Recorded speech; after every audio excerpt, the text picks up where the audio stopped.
You're listening to Scene2IQ, the Scene to Scenic podcast.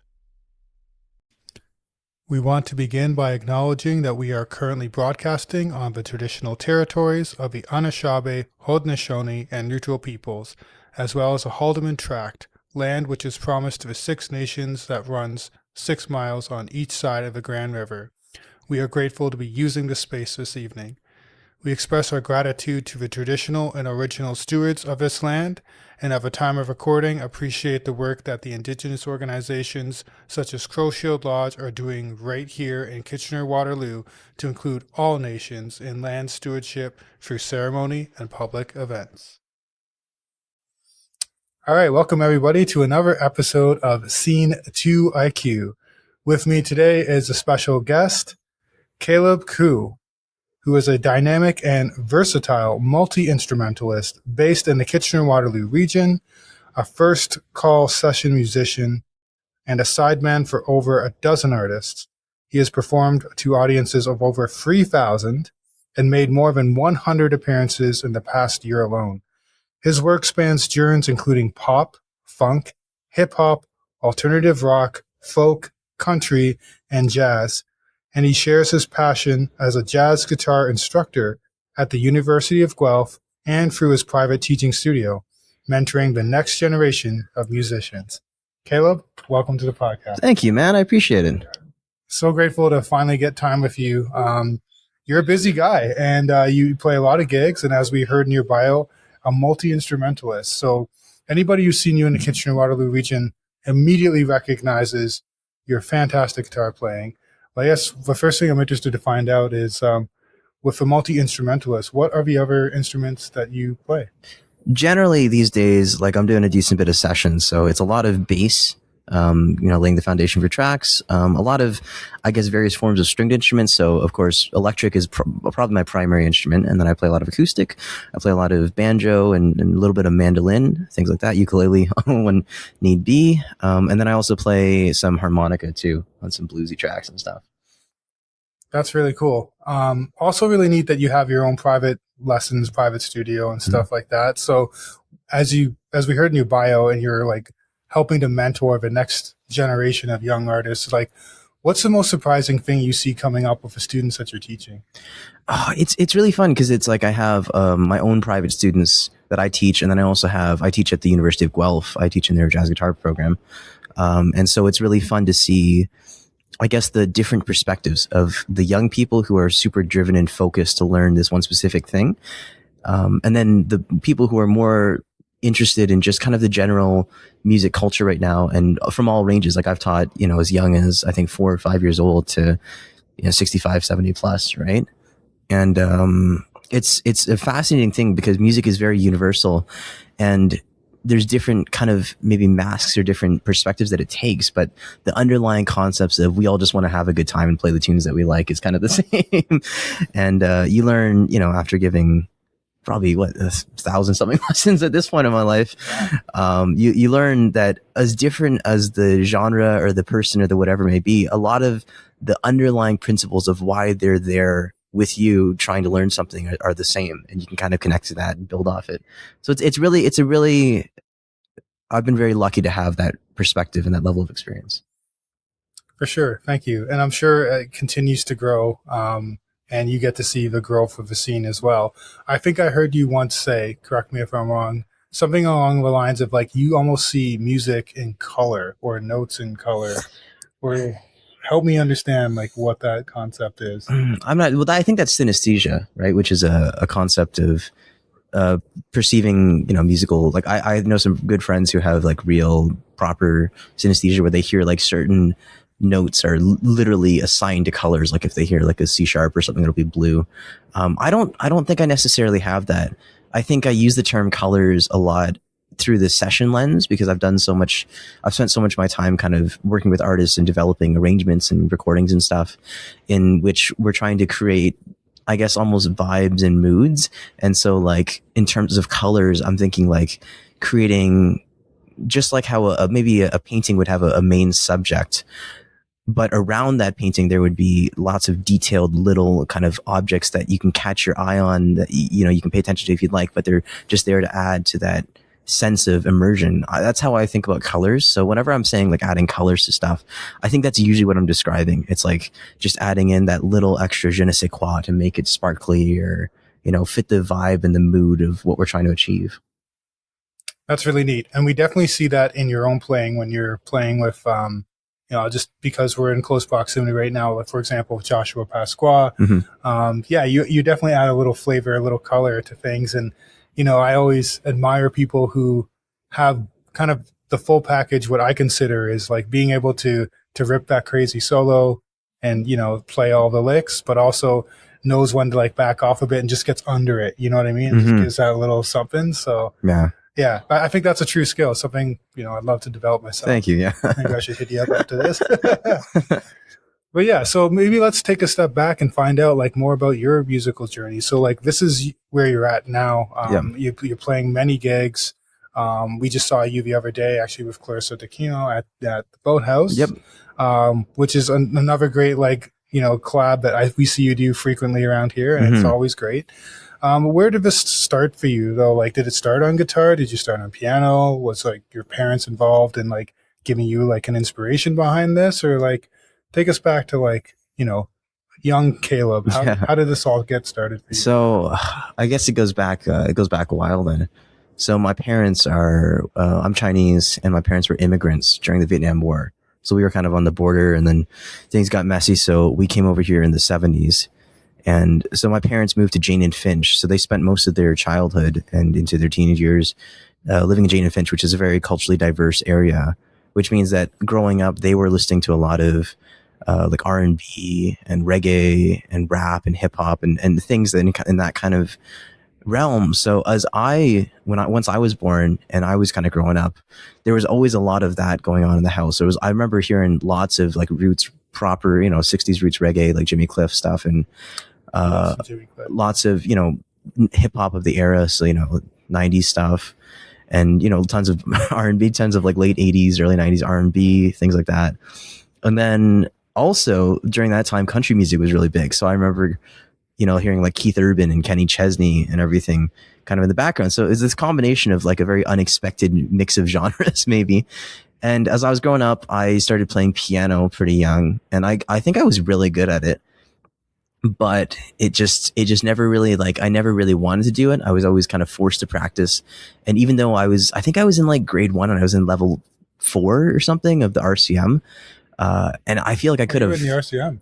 Yeah. Back when the Royal Conservatory of Music, like the level thing for classical piano. That's impressive. And I remember, I was like, I think I was in grade 1 or 2 or something, and I was already in level 4, and they're like, you could probably get to 10 by the time, before middle school. But I didn't like it because I was kind of forced to do it. So stopped doing that. And then, my family moved to Thailand for, my dad's work. And so I went to school there, and we had an opportunity to play instruments. So I played violin there for, a year or two, and it was fun. And I think I was also naturally pretty good at that too. And I remember coming back to Canada, I was going to continue playing violin, but the violin I had cracked and they're really expensive. So I just didn't have a violin anymore. So I stopped playing violin. And then I didn't have any instruments for a couple of years then. And then I think around grade 5 or grade 6-ish, maybe, I think we had an old guitar lying around, and there was a guitar summer camp at the YMCA or whatever. I'm like, oh, whatever, I'll do that. Sure. And so I did it, and it was fun. And so then I think I started taking private lessons for a couple months with a guy this was back when I think I was living in Richmond Hill back then. And so, I did that for a little while, and all my friends in kind of middle school were picking up guitar at the same time, because it was that era in popular music where guitar was coming back a little bit. So it was fun because it was like a very competitive environment where we all tried to push each other to be better at guitar, and we'd all show up and like, check out what I can do. It's like, oh man, he's better than me now, I got to get better than him. Right. So it turned into this kind of fun competition thing. After that, once I got to high school, I started learning jazz, because I remember being in my middle school I think it was like my middle school careers class or whatever, the class where you're deciding all your future stuff and you're like looking at all your So much prospects. pressure for young people. Oh, it was crazy. Looking back on a lot of that stuff, it's pretty crazy to think about. But I remember Googling my future high school and seeing a video of their jazz combo, their small jazz band, playing at a local club in Waterloo and saying, whoa, that's like cool. That's really cool. Right? Just seeing, those people doing that thing. And to that point in my life, I'd had very little exposure to jazz outside of the generic, what everyone knows as jazz. And so I saw that and I decided, well, let me try and learn some jazz. And I got to that high school and I was fortunate enough that they had a great music program there. And I had a lot of opportunities to kind of flourish and to play music and to play jazz and to play a whole wide range of things. And I remember in my grade 9 year, I think I was in like out of the 15 maybe ensembles in terms of vocal choirs and different levels of bands and guitar things and everything. I think I was in like 12 out of 15 of them. And I was hanging out with mostly all the seniors and with all the kind of older kids doing pretty high level music stuff because I just got lucky. And I kind of had this like, oh, I'm king of high school in grade 9, which was a fun moment until I started looking further. And I think my mom found this band called the Jazz FM Youth Big Band, which is the official band for the radio station Jazz FM 91, which is the biggest jazz station in Canada. And they went around doing kind of PR for the band, for the radio station. So the band played in all these cool concert halls and these huge events in Toronto to kind of promote the radio station. And I remember like, oh, I'm a big musician. I can do this, right? Killing it in my high school. So I'm like, got this in the bag. And I remember showing up to the audition and just getting my ass kicked. And it was such an awakening. It was like a real humbling moment to say, no matter how good you think you are, you will never be the best. There'll always be someone out there who's better. And that really pushed me to get better. And, luckily I happened to get in that band. And through that, I met so many incredible jazz musicians who are, now as we've all grown up, they're some of the, I'd say the top young jazz musicians in the world, some of these guys. Right. And, so I spent a lot of time that's kind of going through my high school years. So I was playing in that band. And doing all these like crazy big gigs. Like I remember playing at Corner Hall, which is the Royal Conservatory of Music's official performance hall in Toronto. And it was like a big jazz festival to like 1,500 people. And I was like 15 years old. And I remember walking out and saying, this is like, what's happening? This is ridiculous. Because my parents, as much as they'd liked music, they weren't really like musicians. My dad's like tone deaf. And then my mom has always tried to learn piano, but it's never really worked out because she just doesn't have time, as most people do, right? Most people never have time for anything as you grow up. But I got super lucky and I was just in this position and I had all these amazing opportunities and I was hanging out with all these incredible musicians who came from a lineage of like their parents were jazz musicians and then their grandparents were jazz musicians. And it was this whole giant, like, almost jazz royalty line. And I was just this kid who had just figured out what guitar was a couple of years ago. And so I remember really getting my ass kicked a lot through those years, but it taught me so many lessons about, how hard you have to work to be great, right? Or to really achieve what you want to achieve. There really is there's no acceptable, good enough in music, especially in that kind of realm, right? There's artistic choices, there's artistic merit in different things. But I think especially in that environment, I had to be basically as good as possible to survive because we were all young and we were all super hungry and ambitious. And it was a very cutthroat kind of competitive environment. So then after that, COVID kind of happened during the end of my high school. So a lot of that stuff stopped. And then from there, I kind of got into sessions and working with popular music artists. Up to that point, I'd just been doing jazz gigs and working with primarily jazz guys. And then, so I started working with some kind of local artists in the region. And there's a funny story about that. Actually, we can talk about that later. But then, so I started doing lots of shows and then lots of recordings. And it's just been kind of blossoming ever since. Kind of, that's, I think, the general trajectory of how it all happened. As I'm listening to you speak this, like, my mind is blown at just how like young you were to have these incredible opportunities. Yeah. Bravo, my friend. Thank you. I was definitely in the right place at the right time, and everything just kind of panned out the best way it possibly could have, honestly. Yeah. That's really cool. So, it sounds like this is still within the GTA, or how did you get to Waterloo, Kitchener-Waterloo? No, so this was, I think I moved in the end of grade 8. I moved to Waterloo. And then, yeah, I've been here ever since. Yeah. Fantastic. And as you mentioned, there's many talented young artists, old artists, artists in general living in the region, and it's so cool to have all those collaborations. Yeah, absolutely. And I think the cool thing for me was like coming out of COVID was a big reset on the music scene, which was lucky for me because that was just kind of when I was coming of age and I was coming into this whole thing, which was great because it meant that I was also jumping into this new environment. I didn't have to try and work my way into the old stuff. It was like we were all kind of at ground zero again, which was a great environment to kind of start with. Yeah, you're right. Like the playing field seemed to be a bit more level. And the great thing about the scene, at least from my perspective, I think it's been echoed by a lot of folks I've talked to in Kitchener-Waterloo. It's just so supportive. Oh, yeah. Yeah. That's the other nice thing is like, if you have a heart to try it, like people want to see you succeeding.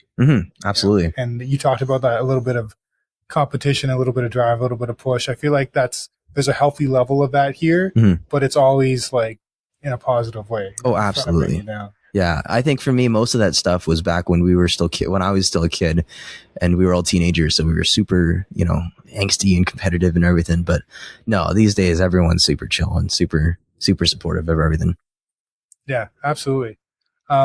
There's another cool side quest, if you want to call it, that you started. I think you were around 18 as well. I'd love to hear more about.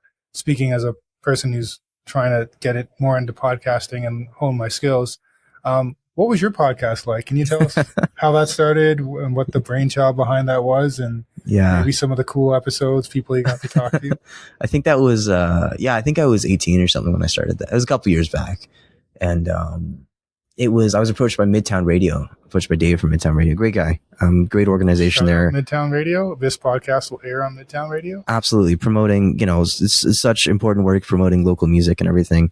And he approached me, and I think we were just in discussion to, for me to work with the radio station in some way. And then I think I just felt like doing a podcast or something. So I pitched him the idea of just interviewing musicians, and it was called Inside the Musical Mind with Caleb.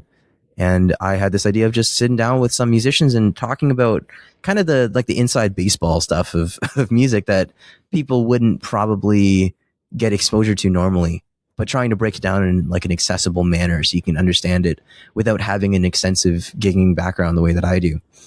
And yeah, it was a really cool idea, and we had some really cool stuff going on. And I think I filmed 4 episodes, and then life got to me, man. Like so many things, life just a casualty of being busy. And I had a bunch of stuff booked, and then I kept saying, oh, let me just push it because I have to get this recording done, or I have to do this show or whatever. And then it just kept going. And then eventually it'd been like a couple of years, and like, oh, I guess I'm not doing that anymore. But I would love to do it again sometime. And I think I had some great conversations. I had my buddy, I had a couple vocalists on there, and then I had a couple session musicians and producers. And they just had like wonderful insights, because it's so fascinating that a lot of people I know have made a living in music, which is, I think, a very foreign thing to the grand majority of the world. The fact that you can actually make a living playing music when it's a pretty decent, okay living. And it was really cool talking to these different people because they'd all done it in different ways. There's a million different paths to doing that. And the way that they had chosen, or the way that the opportunities that presented themselves to those people was so vast and varied that it was really fascinating to kind of dive into that and see the paths that they had taken and the different perspectives and insights that they had collected along the way. Yeah, that's really neat. And you're right. Seemed a little bit foreign for me growing up, as I could, and having small background in music, same idea in high school. Never gigging strongly, but in every single concert band, jazz band, all those things, thinking to yourself like, I can make a living here. But here, we're talking to you, and you're succeeding in that, and that's super encouraging. And I guess if there's any advice you might offer, like from your experience, from somebody who's like, I want to start doing this, like, what would you say to a young person who's like, yeah, you know what, I do want to make a living in music, like, what advice would you give them? It's a funny question, because I was recently appointed to the University of Guelph teaching jazz guitar there. And that was, I think, part of when I was talking to the dean of the School of Fine Arts, that was part of why I was chosen, why I was asked, because I am kind of making a living doing this. And so every day when I'm teaching students, I'm sitting there and they're asking me, I've got these 18 to 22-year-old kids looking at me and saying, can I make a living playing jazz guitar, Mr. Khuu? And I'm like, guys, that's a lot of pressure to ask. You gotta, I genuinely can't say, because as much as I would love to say there's some, path or some semblance of normalcy, maybe there really isn't, and everyone's path is significantly different. And as much as I hate to say it, so much of it is just luck. You have to work hard, you have to work your ass off so that you're great and you can do what you need to do. You need to be at a certain level. However, if there's anything I've learned in my life, it's just being in the right place at the right time, and being a cool person is more important than any than a lot of things. I won't say anything, but then a lot of stuff. And I think there is still definitely a living out there playing music, and a decent living at that, not just barely scraping by.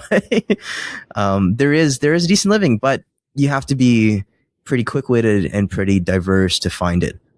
In the way that my income works is I get some from teaching privately, teaching at the university. I get a decent bit from gigs. I get a lot from sessions now these days. I do some production work on the side. Like music production, producing songs for artists, which kind of goes with the session thing. And all of those things combined together and also I like buy and sell guitars. I'm a very active member in the vintage guitar community and kind of just buying and selling gear. So all of those things combined together, pool together to be a pretty decent living. But if I kind of put any of my eggs into one of those baskets, it may be a little bit more difficult to succeed in that, right? I think for me, at least, the way that I've been able to do this, because I've never had a quote unquote normal job. This has always been the only way this is how I paid for university. This is how I paid for everything in my life, just by playing music. And the only way I was able to do that is because I was always kind of quick on my feet and able to adapt and survive and read the trends and move where I needed to move to, keep cash flowing in. Yeah, that's impressive. I think you have a diversifying of your resources and where you get the income, is a very important kind of principle behind, general living. But I think for you, for sure. And it's cool because you have those skills to be able to do production. You have the skills to be able to teach, and have the patience to be able to do that as well.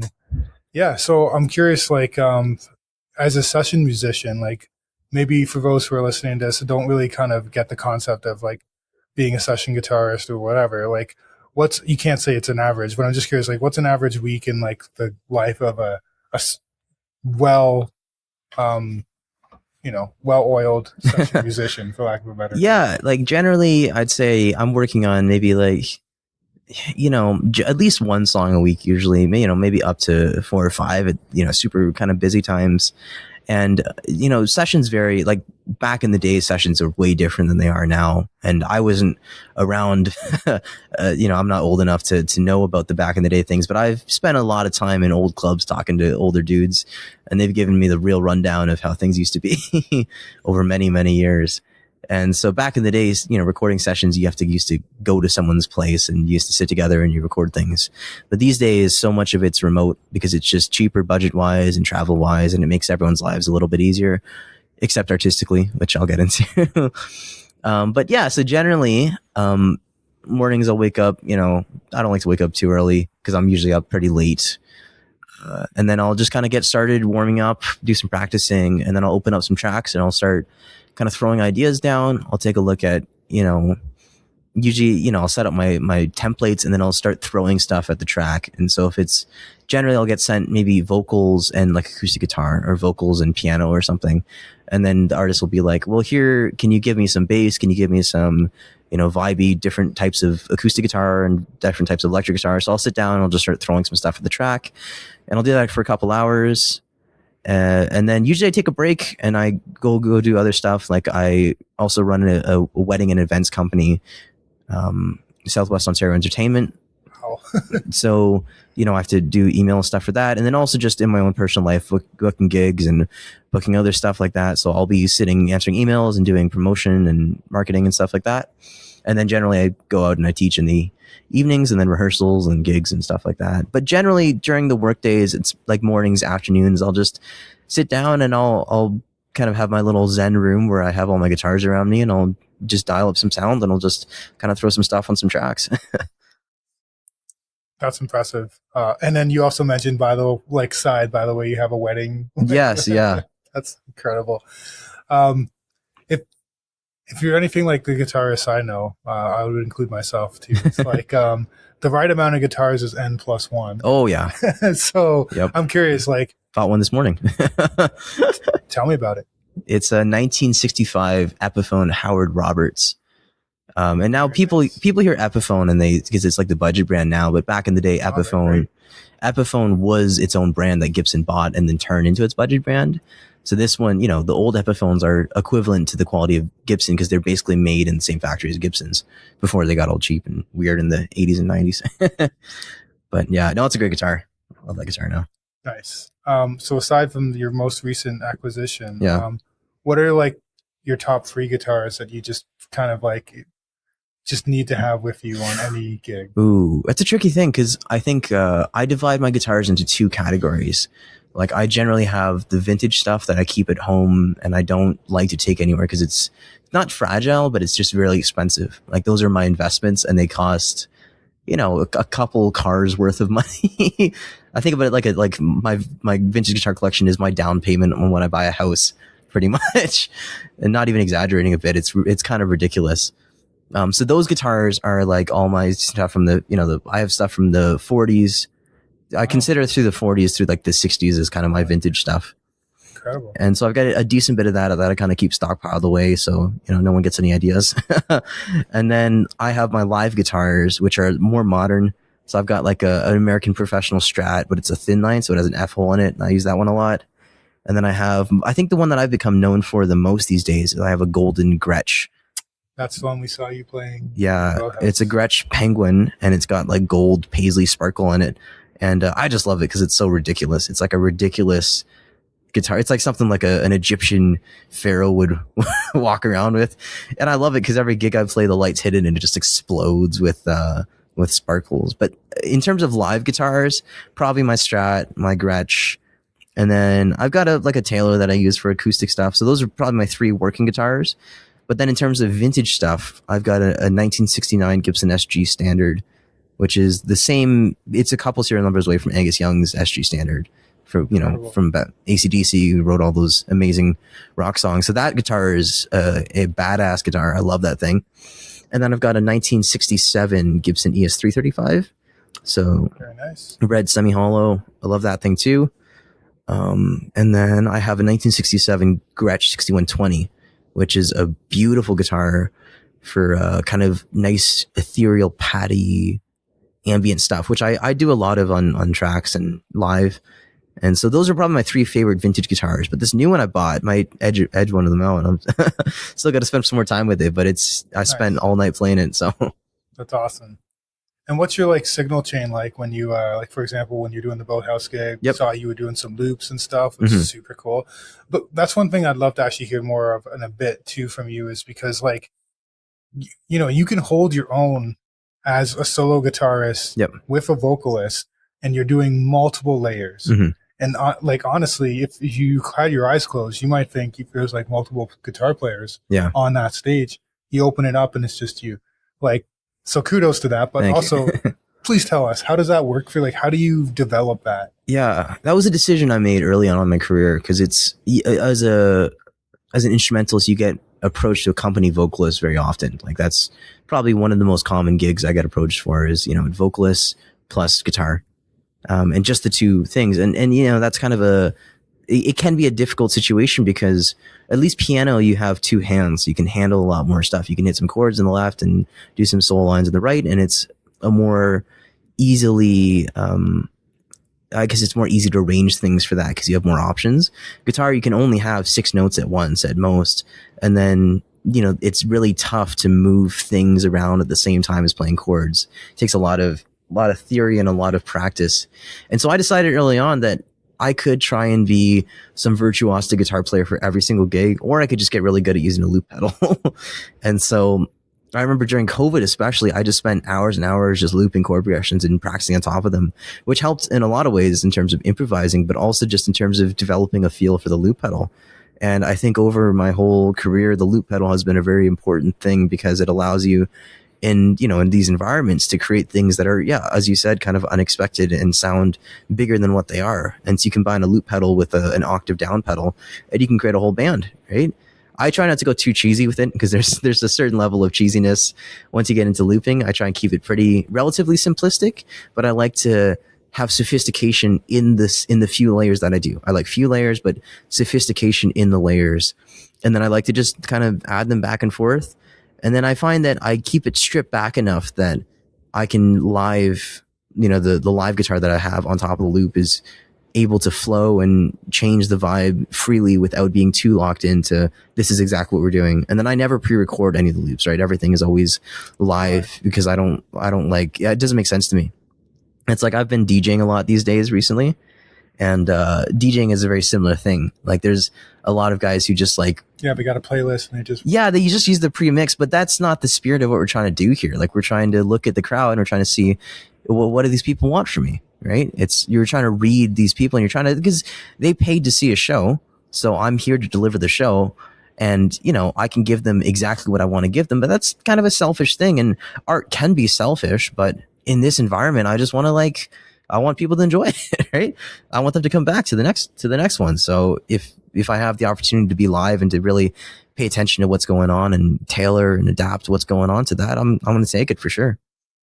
For sure. And I think that's actually a cool way to combat like the newer technology that we're seeing with AI and stuff. I know we had a little bit of a small convo about that before, which is not to throw shade at all the AI stuff, but I think people seek and can really understand now what is genuine and what is like true art, as you mentioned, artistship, over what is just a pre-generated whatever algorithm. Right? Absolutely. Yeah. And like knock on wood, but I feel not as scared about AI as some people maybe. Like, some people have been really panicking a lot, and it's justifiable because it's a pretty terrifying thing. But at least for me, like the cool thing is I've heard AI make some music that's pretty like, oh no, this is kind of, I can kind of get behind, like this sounds good. I'm kind of scared, right? But at least for me, I've never heard AI make like nuanced musical decisions that great improvisers do, which I know that's kind of a heavy concept right there, but I'll break it down. In essence, like when you're playing, and because I come from a jazz background, we're improvising on top of chord changes, right? So you have a chord and you're choosing something to play on top of it. You could play pretty much anything on anything. And the only thing that stops you from doing that is the human discretion, right? And you develop that over years and years of gigging and practicing and stuff. And I've never heard AI be able to generate the unique ideas that humans do in improvising like that. They can generate things that are an imitation of it and kind of sound like it. But there's, at least in my playing, I've heard a lot of things when comparing it to like maybe the AI rendition on the demo or things like that, where it's like, I don't think AI would ever play this. And I've never heard it so far get anywhere close. I've heard it play stuff that sounds really good and sounds like great and whatever, but I've never heard it take the chances and the adventurous things that logically don't make sense, right? Musically, by every rule of harmony and theory and everything, they shouldn't work, but they just do because that's how music works and that's how humans can hear things. So, it's scary because there is a lot of people losing work and a lot of things happening, but at least for me, AI hasn't adversely impacted me yet so far. And I don't, knock on wood, I don't see it as much because I do a lot of live stuff and I do a lot of recording stuff that can't really be replicated with it as much, but who knows, man. I'm no tech guy, so I think you got to give yourself some more credit there. But just as a little bit of a plug, not that you need it, but like all that to say, guys, is like if you're listening to this, you haven't heard Caleb play live, do yourself a favor, go find Caleb, listen to him live, because it is just that. Thanks, man. Yeah. Oh, that's a legit thing. Wanted to quickly come back to your signal chain. So outside of a looper, you got some cool effects and stuff. Mm-hmm. And one thing I appreciate about you is that, you seem pretty conscious not to overdo anything, but you do add, things get added that just make things like a little spicy, right? Mm-hmm. So how do you make those decisions, and what kind of like signal chain stuff do you use? What effects? Yeah, I think I've got like 3 or 4 pedal boards now. You talk to like any session guy, and just like the guitars and the amps and the pedals and everything just accumulate. Yeah, cool. Yeah, it's a problem. It's a logistical. I wouldn't say problem, but It's yeah, a logistical storage problem at this point, in which I don't know where to keep all my stuff. right. But yeah, so I think in general, I have a studio pedal board, which is, you know, like my huge kind of kitchen sink board, where I've got a lot of Strymon stuff and a lot of fancy, you know, all the expensive things. And then for gigging, generally, I just use multi-effects pedals. Like I'm a big fan of the Helix stuff, so I use the HX Stomp XL, and then I use a Neural DSP, a Nano Cortex for a lot of amp tones. But in general, yeah, I use the standard array of effects, I think, but I try and use them tastefully, and I try and use them sparingly, but in the right places. So I'll use a lot of, I guess these days I'm using a lot of Univibe, decent bit of chorus, but not as much as I used to maybe.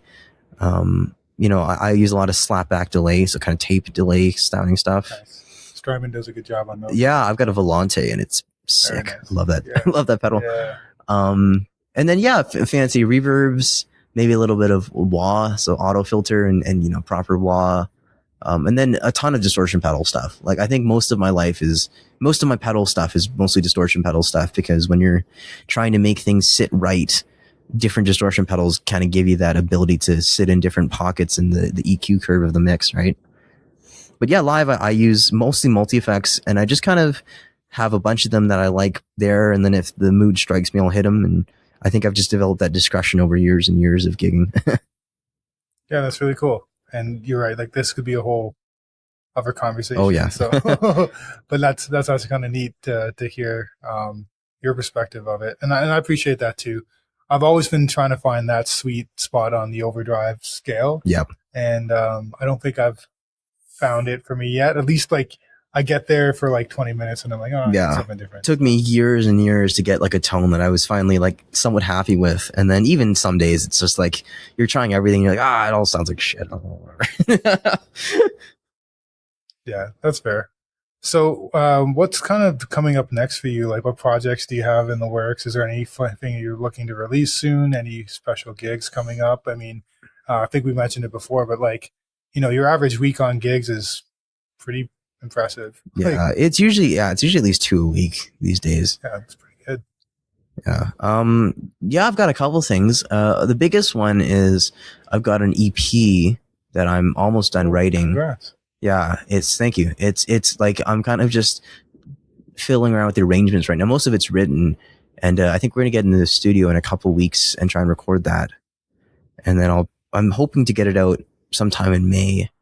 And so that'll be fun because I don't actually have anything under my own name. I just have session credits playing for other people's songs. So that'll be fun to kind of have something like that. I think there'd be a pretty big draw on that, to be honest. Yeah, I feel like, you know, at this point, there's been enough stuff happening that it'll be, it's the right time. I always felt like I wasn't ready, or I felt like, you know, no one would care. But I think I'm at the point in my kind of career and my time when it feels like people want to hear that, and I need to kind of express some statement of who I am a little bit more, other than just playing on other people's stuff.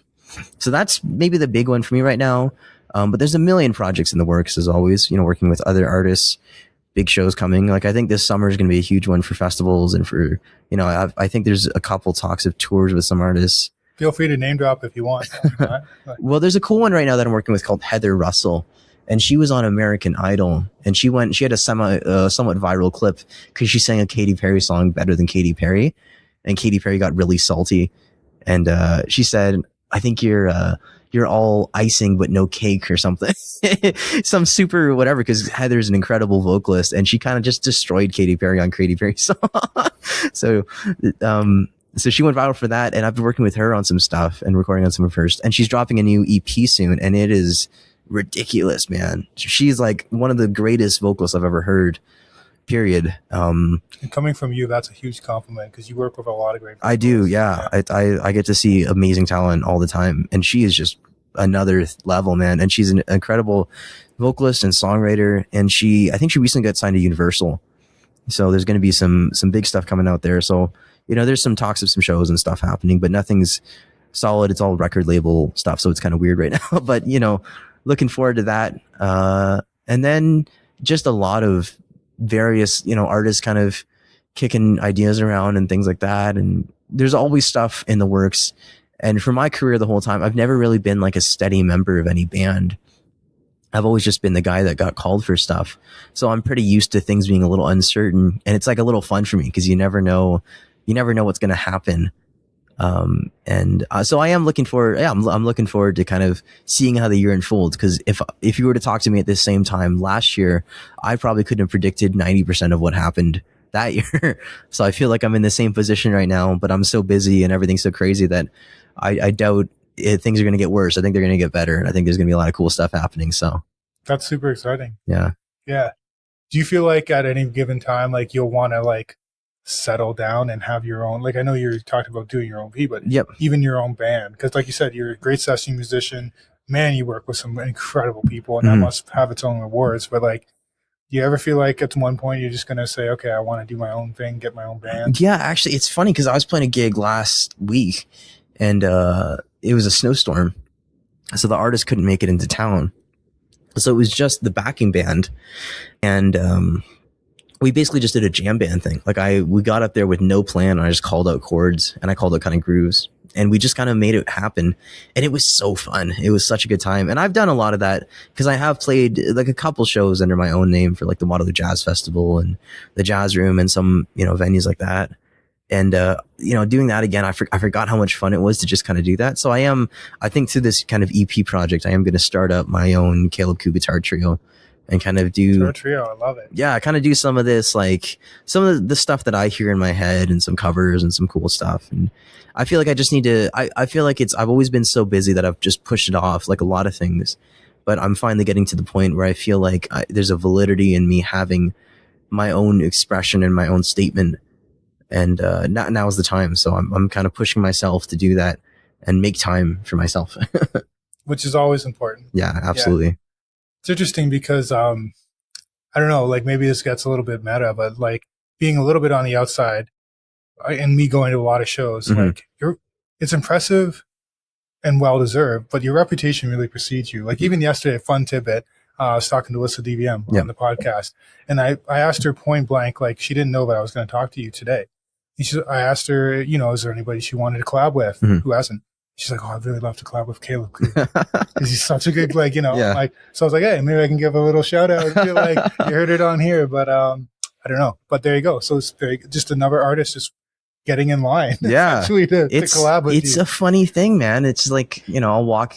The funniest for me is like when I walk into like music stores or something, or I guess just like concerts or whatever, and I can see people like looking at me and talking about me or whatever, which is ridiculous because I'm not like, really that big a deal. I'm not a big deal. I'm just a dude playing guitar, right? Which is cool that you think that because many people do think that you're a big deal. Well, I appreciate that. But no, it's just I don't know, man. It's I think I've always just done what I wanted to do, and I've been very fortunate that people seem to have liked it. And I think I've always just tried to be cool and get along with people, which has made me relatively easy to work with. And I think that's just paid off. I think it really is. That's kind of like a life lesson for people. You can put in, I've put in so many hours of my life into playing gigs, and even like, what you would call kind of crappy gigs where there's nobody there. You're not going to pay that much. And you have these moments where you think to yourself, like, man, what am I doing with my life? I could have gone to like engineering school or something. But, as much as it might feel like you just kind of are sitting there doing nothing, the universe can kind of tell sometimes, and it kind of pays off usually. And it's a funny thing, man. Like so much of that stuff, so much of that work that I thought was just wasted time, and that, your parents say, what are you doing out there playing music? It's 2 a.m. and you should be home studying. It's like, it meant something. And all those little things that you do, even if in the moment it doesn't feel like it, they all accumulate to kind of mean something. And they build up this career and this like combination of things that you could never have pictured as an individual thing, but in combination, they all come together and they form it. That's really cool. You're right. It's none of that is wasted. Right? Yeah. That's the cool thing, especially when it's something you're passionate about. Mm-hmm. And if I could like talk to my younger self, this will be my last question for you too, but like on the same subject, like what would you tell your younger self, like knowing what you know now and like seeing relative success, I'm going to say, cause you know what I mean? Like, what would you say to your younger self about like pursuing this? I would say you gotta believe in what you're doing, man. You have to be really good. I think that's, at least for me, that was the thing that I wish I got better at when I was young, because I was always surrounded by these, kids who are the kids of jazz musicians, like the jazz professors at, U of T and McGill and Humber and like, all these kind of prestigious jazz schools. And so I tried to get better, but it's just, I never felt like I could get good enough, as good as them, because their whole life they'd been exposed to jazz. And I was never like in the same kind of league, even though I was in the same band. And I wish that I as silly as it might sound now, I still wish that I practiced harder, because I feel like I could have been where I am now a couple of years back if I really just, kicked my own ass and got things in gear. So that's probably one of my biggest regrets, is just not practicing hard, which I know sounds silly. Everyone has always told me it sounds silly, but like, I feel like I could have been an even, Well, I think because you have high standards, so it's a really good thing. Yeah. I feel like I could have been even further than I am right now. But other than that, I think the biggest thing is just to have faith in what you do, because if you don't, it takes especially in any, I think, arts field, it takes a long time for people to recognize what you're doing as valid. Like, you'll have people your whole life who are, seeing what you're doing and just saying you're wasting your time, and they won't see the vision. They won't see what you're trying to achieve, and they won't see the kind of whole picture thing. But you have to keep faith in that, because you can't let them wear you down. You have to be somewhat sensible. You can't just keep beating a dead horse if it's not going anywhere. Yep. You have to be open to criticism and open to kind of outside perspectives. But you also have to have this kind of unwavering faith in yourself, because if you don't commit to that, you'll never go anywhere, because the only person who can take you places is you, really, right? You're the only person who can put yourself into those rooms. And at least for me, the way I've always gone there is just being really good at guitar. And I think along the way, people would always, I got a lot of doubt and a lot of questioning about why I'm doing all this, and why, how this whole thing makes sense in the grand scheme of building a life and being able to afford a family and being able to do all these things. And in the moment, maybe it didn't make sense, but you just have to have faith that it will work out. And if you're a good person and you do good work and you work as hard as you possibly can, something will happen. Something's bound to happen eventually. Thank you very much for sharing. That's really inspirational. I couldn't agree with you more too. I mean, something else you said in the previous response was, the fact that you just try and be a good person to work with. Yep. And I think that opens doors as well, because like you don't have a chip on your shoulder. You don't have an ego. You're just there to like support, and you can take something and run with it, or you can take a step back and let people go. And all those things are great skills to have. But yeah, all that to say is like really grateful to hear from you. Thanks for the inspiration that you provide to many artists, include myself in that. And if people are looking for you, where can they find you? Yeah, I'm on Instagram at Cabel Khuu. That's CALEB KHUU. I've got Instagram. I've got a YouTube channel. Same thing. Got a website too, which I should update. Haven't updated that in years. But no, yeah, that's probably the best place to find me. Post a lot of stuff there. That's awesome. Thanks.